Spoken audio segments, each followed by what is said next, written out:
here. OK, well, Jonathan, thanks very much. Take another look at Peter Bellwood, or Joseph Peter Bellwood, to give him his full name.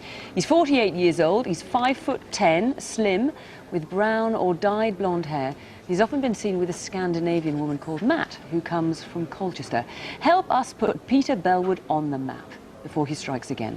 0500 600 600 if you know where he is, or the incident room in Aberystwyth, 01970 612 791. Now here's Jackie for an update.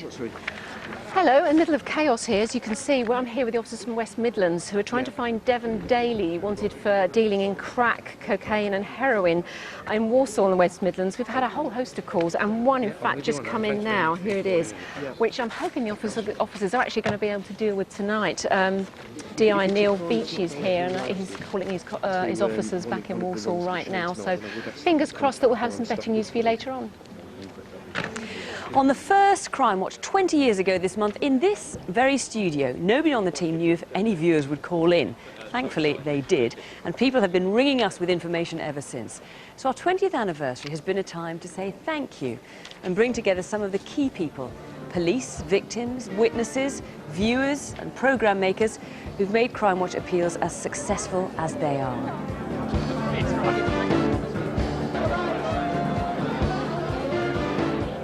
Crimewatch exists to put right some of the bad things in society, but in doing so, it really is a tribute to how much goodness there is out there in the world. Could I thank you and say here's to another 20 years of Crimewatch.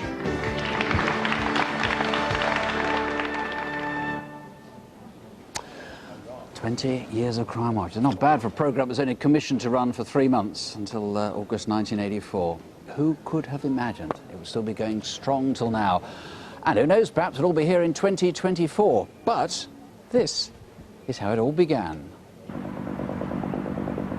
Counting to on air is 10, 9, 8, 7, 6, 5, 4, 3, 2, 1, 0.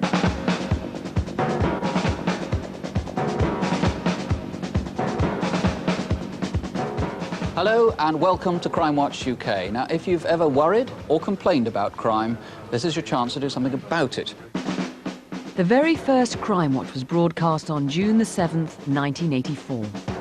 Originally, only 3 programmes were commissioned. From the start, the aim was to bring the police and the public together to solve crimes, where for the police, the trail had gone cold. We were somewhat distrustful of the media at that particular time. But we found out that within a year there was great potential for this programme, and within about 15 to 18 months there was not a police service in the country who hadn't either featured a crime on Crimewatch or asked to feature a crime on Crimewatch. Yet it wasn't until the 3rd programme that the first case was solved as a direct result of viewers' calls. A last-minute appeal today from Hampshire Police in connection with a crime which took place in the New Forest last Thursday. We showed a van and a rough impression of the attacker. An anonymous caller identified him, and the man was arrested the next day. Crimewatch has featured almost 3,000 cases now, including most of the major crimes of the last 20 years.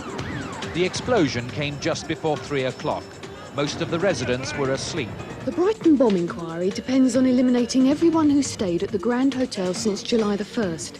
It's now nearly 12 weeks since Susie Lamplugh left her estate agent's office to meet a client and never returned. In 1992, another estate agent, Stephanie Slater, was showing a potential buyer round a house when he forcibly abducted her, keeping her in a wheelie bin for 8 days. She was set free after a ransom of £175,000 was paid to her kidnapper. Stephanie was able to give police lots of clues, but it was the Crimewatch appeal that led to the culprit. In fact, in a few minutes, you'll hear the voice of the man who kidnapped Stephanie Slater. Have you got the money? Who's this, please? Never mind. Have you got the money? They played the recording of his voice. I think that was probably the worst moment, because hearing it again, his voice was all I ever knew, you see. I never saw him. I can remember thinking, come on, please, somebody know him. Somebody did know him. Susan Oak was able to connect the red car, the artist's impressions and the voice to her ex-husband. He said, never mind, and that's when it hit me. I knew those 2 words that was my... Michael Sams is in jail tonight, starting 4 life sentences for murdering the Leeds teenager Julie Dart and kidnapping Stephanie Slater.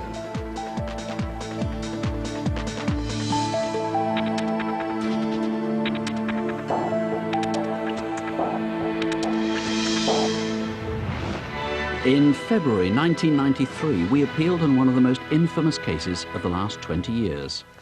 Police searching for a 2-year-old boy missing in Merseyside have found the body of a child. It was lying on a railway embankment 2 miles from the shopping centre where James Bulger was last seen on Friday afternoon. By the time we finish this appeal, somebody watching Crimewatch will have a pretty good idea of who did this to James. When we made the appeal, we had an idea as to who the 2 boys were who'd abducted and then murdered James. We were anxious to confirm that, but equally to try and trace witnesses who could place them either at or near to the murder scene. We showed new enhanced CCTV and gave a behavioural profile of the killers. 4 key witnesses rang in. They were able to place the 2 boys with James, and later they testified in court. The 2 boys, John Venables and Robert Thompson, were charged 2 days after the programme and were convicted of murder in November 1993.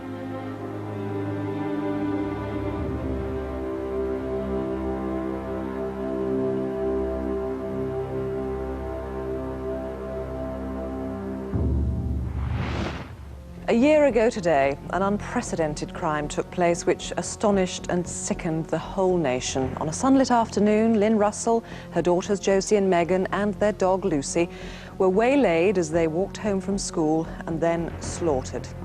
9-year-old Josie miraculously survived and was able to help police and Crimewatch with the case. The response was phenomenal, with over 600 calls, including one from a psychiatrist who thought he knew the offender.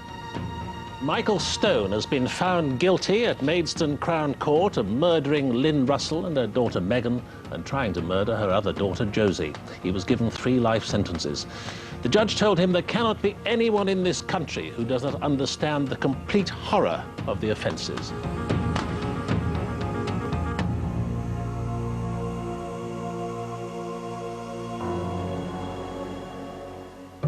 Since the beginning, the police have been a vital presence in the studio. This is a £50 note. In fact, it's not worth the paper it's printed on. 2 months ago, a man punched a woman and stole her handbag in Hampstead, North London. It's a very rare 1955 Vincent Black Knight, worth £14,000. So if you do get offered furs like these, fresh from the back of a lorry, give us a ring here, or ring your local police.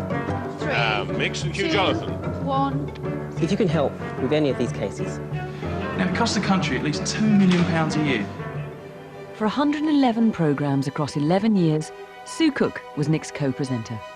Hello and welcome again to the programme where you can help police solve serious crimes from all over the country. There were no signs of a break-in and nothing was taken. We've now had a flood of calls on all our cases. In September 1995, Nick was joined by Jill Dando. Hello, I'm delighted to be joining the programme. Let me show you around our new premises. We can now handle more calls than ever. Now, an appeal to Sudanese doctors. Don't be frightened, as the officer in charge said, your information is vital. At least 10 people witnessed the events, but despite a wealth of detail, the robbers have escaped. In April 1999, crime came very close to home. The BBC television presenter Jill Dando has been murdered outside her London home. This is a sombre, and for me, a surreal Crimewatch UK. For all of us here, it can be gruelling coping with crimes against victims who are strangers. It's been almost unbearable dealing with Jill's death. It's lonely here without her. Hello, I'm delighted to be joining the programme. Now, as always, of course, the key to Crimewatch is you. Without your observations, the programme wouldn't be as successful as it is.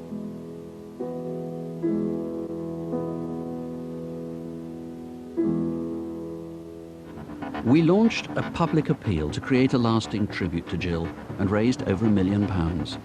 It established the Jill Dando Institute of Crime Science at University College London, researching new ways of cutting crime.